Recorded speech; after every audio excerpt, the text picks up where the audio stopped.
इस वीडियो में अपन coupling capacitor के बारे में देखेंगे। ठीक है, देखो मैं कपलिंग कैपेसिटर के बारे में आपको हर चीज़ बताऊंगा। ठीक है, जो अपने एम्पलीफायर आरसी कपल्ड एम्पलीफायर में कपलिंग कैपेसिटर लगेगा उसके बारे में मैं आपको हर चीज़ बताऊंगा कि वो किस काम आता है। ठीक है, और एम्पलीफायर की सर्किट वगैरह आपको अगर कुछ भी नहीं पता हो ना तो इस वीडियो को देख के आपको हर चीज़ समझ में आ जाएगी।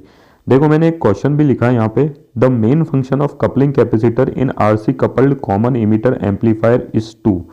मतलब जो मेन फंक्शन होता है कपलिंग कैपेसिटर का वो RC coupled common emitter amplifier में क्या रहता है। ठीक है, तो देखो आपको अगर कुछ भी नहीं पता हो कि कॉमन इमीटर क्या होता है, एम्पलीफायर क्या होता है, आरसी कपल्ड क्या होता है, कपलिंग कैपेसिटर क्या होता है और उसका फंक्शन क्या होता है, ठीक है, और वो काम कैसे करता है, तो मैं आपको हर चीज़ बताऊंगा। तो देखो ये कुछ ऑप्शन दे रखे थे, आप इनमें से एक करेक्ट ऑप्शन है, सॉरी आप नहीं, मैं आपको ये बोलना चाह रहा था, आप इसको पॉज करके रीड कर लेना, मैं आपको बताता हूँ बिना टाइम खराब करे। ठीक है, देखो ये एक ट्रांजिस्टर है।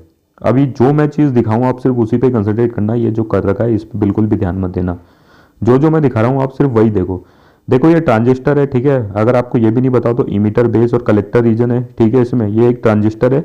देखो ट्रांजिस्टर एक्ट करता है एज एन एम्पलीफायर, दो जिस ट्रांजिस्टर एक्ट करता है एज एन एम्पलीफायर। अब देखो वो एम्पलीफायर कब एक्ट करता है, दो चीज़ें होती है। एक तो जो कॉन्फ़िगरेशन हो, मतलब जो ये डायग्राम में, ये मतलब ये जो सर्किट है कॉमन इमीटर होना चाहिए। कॉमन इमीटर मतलब जो इनपुट है वो बेस और इमीटर के बीच में होना चाहिए है, और जो आउटपुट है वो कलेक्टर और इमीटर के बीच में। ठीक है, जो आउटपुट है वो कलेक्टर और इमीटर के बीच में। तो देखो इमीटर है, इनपुट में भी कॉमन है और आउटपुट में भी कॉमन है, तो इसको बोलते हैं common emitter. Common emitter transistor, मतलब ट्रांजिस्टर की कौन सी कॉन्फ़िगरेशन है, कॉमन इमीटर कॉन्फ़िगरेशन। ठीक है, तो इसलिए इसको क्या बोला, कॉमन इमीटर बोला। अब देखो इसको common emitter amplifier, sorry, transistor act करता है as a amplifier common emitter configuration में। तो मैंने आपको बताया कि कॉमन इमीटर कॉन्फ़िगरेशन क्या होती है। दूसरी बात है, ये कॉमन इमीटर कॉन्फ़िगरेशन में ट्रांजिस्टर एम्पलीफायर तब एक्ट करेगा जब ये एक्टिव रीजन में काम करे। ठीक है, एक्टिव रीजन में जब ये कॉमन इमीटर ट्रांजिस्टर काम करे तब ये क्या करेगा, सिग्नल को एक्ट करेगा एज एन एम्पलीफायर, मतलब ये सिग्नल को एम्पलीफाई करेगा। देखो मैं आपको फिर से बताता हूँ, कंफ्यूज मत होना। देखो मैंने आपको बताया कि ये ट्रांजिस्टर है। ठीक है, ट्रांजिस्टर है, और कौन सा ट्रांजिस्टर है, कॉमन इमीटर ट्रांजिस्टर है।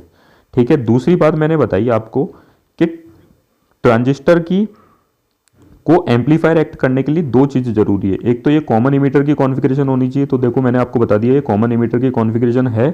और दूसरी ये क्यों है कॉमन इमीटर की कॉन्फ़िगरेशन, दूसरी कंडीशन ये होनी चाहिए कि जो कॉमन इमीटर की कॉन्फ़िगरेशन है वो एक्टिव रीजन में काम करे। अब देखो एक्टिव रीजन क्या होता है, जिसमें बेस और इमीटर, एक्टिव रीजन वो होता है जिसमें बेस और इमीटर क्या होता है, फॉरवर्ड बायस, और बेस और कलेक्टर होता है रिवर्स बायस। ठीक है, बेस और इमीटर होता है फॉरवर्ड बायस और बेस और कलेक्टर होता है रिवर्स बायस। तब ये जो कॉमन इमीटर ट्रांजिस्टर है वो एक्ट करता है एज एन एम्पलीफायर। एम्पलीफायर मतलब इनपुट दोगे तो सिग्नल की स्ट्रेंथ को बढ़ाएगा, मतलब इस इनपुट के एम्पलीट्यूड को बढ़ा के आउटपुट देगा।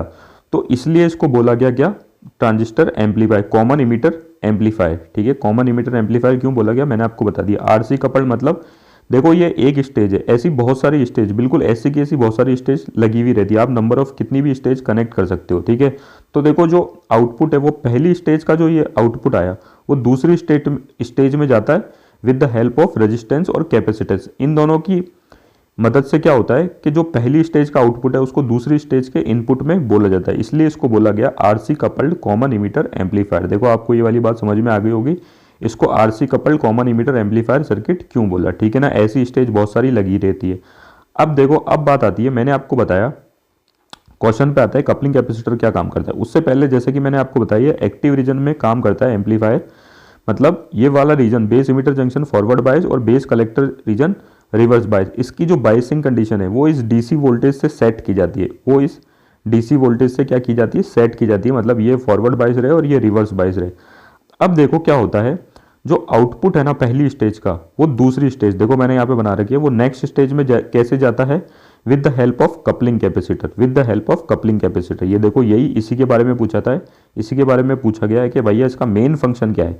तो जैसे कि मैंने बताया इस स्टेज का जो आउटपुट होगा ना वो सेकेंड स्टेज में कैसे जाएगा, with the help of this coupling capacitor. ठीक है, अब देखो एसी सिग्नल को ये एम्पलीफाई करता है, तो कपलिंग कैपेसिटर क्या करता है, एसी को तो अपने थ्रू पास होने देता है। तो जो ये कपलिंग कैपेसिटर है यहाँ से क्या होगा, जो आउटपुट होगा पहली स्टेज का वो सेकंड स्टेज के किस में चला जाएगा, अपने इनपुट में, सॉरी एक मिनट, जो यहाँ का आउटपुट होगा एसी सिग्नल वो सेकंड स्टेज के किस में चला जाएगा, आउटपुट में। अब देखो यहाँ पे डीसी वोल्टेज भी अप्लाई किया गया है, ठीक है ना, इसकी बाइसिंग को प्रॉपर रखने के लिए, मतलब फॉरवर्ड यहाँ पे और यहाँ पे रिवर्स रखने के लिए।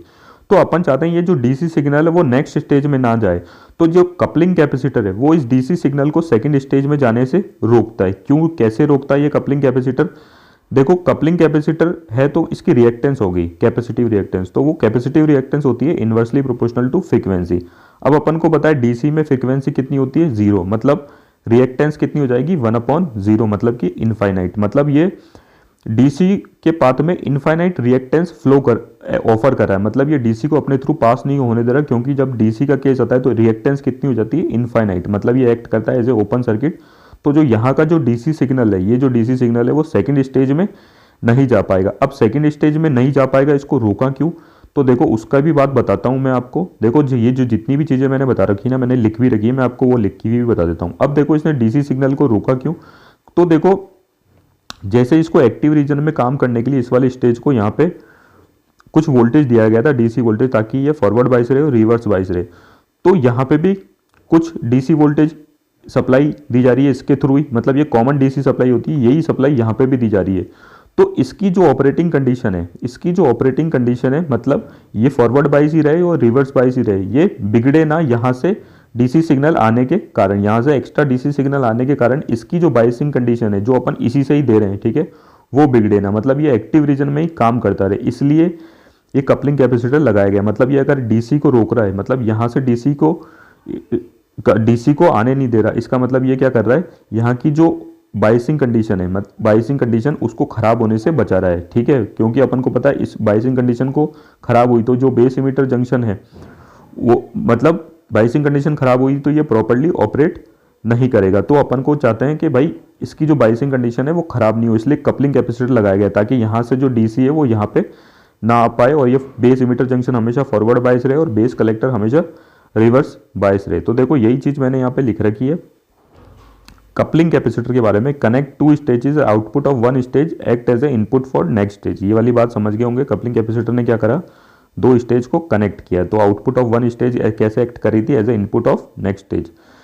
दूसरा मैंने बताया था coupling capacitor block any DC voltage while allowing AC signal to pass through them. इसने क्या करा, एसी सिग्नल तो पास होने दिया, भाई एसी सिग्नल को पास होने दिया, भाई एसी सिग्नल यहाँ से जाएगा वो फर्दर एम्पलीफाई होगा, अपन चाहते हैं ना भाई एम्पलीफाई अपन करते ही जाए एसी सिग्नल को, तो एसी सिग्नल को पास होने दे रहा है, एसी सिग्नल यहाँ पे इनपुट गया, फिर वापस इसने एम्पलीफाई किया और एम्पलीफाई कर दिया, ऐसे करके एम्पलीफाई होता ही चला जाता है। तो एसी सिग्नल तो अपन चाहते हैं, लेकिन डीसी सिग्नल को ब्लॉक करना चाहते हैं ताकि वो दूसरे कॉमन इमीटर एम्पलीफायर की बाइसिंग कंडीशन को मतलब खराब ना करे, इफेक्ट ना करे। तो देखो डीसी सिग्नल को ब्लॉक कैसे करा, मैंने आपको बताया था capacitive reactance is inversely proportional to frequency होता है।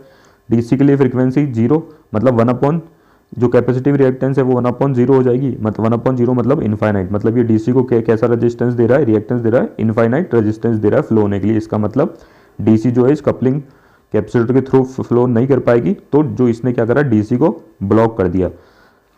इसीलिए देखो आगे लिखा है दस DC biasing of second stage will not get disturb, मतलब जो डीसी बाइसिंग है सेकंड स्टेज की वो डिस्टर्ब ना हो। और क्यों ना डिस्टर्ब ना हो, control the shift of operating point. अगर सेकंड स्टेज की डीसी बाइसिंग खराब हुई तो जो ऑपरेटिंग पॉइंट है वो शिफ्ट कर जाएगा। मैंने बताया ना वो एक्टिव रीजन में ही काम करना चाहिए। अगर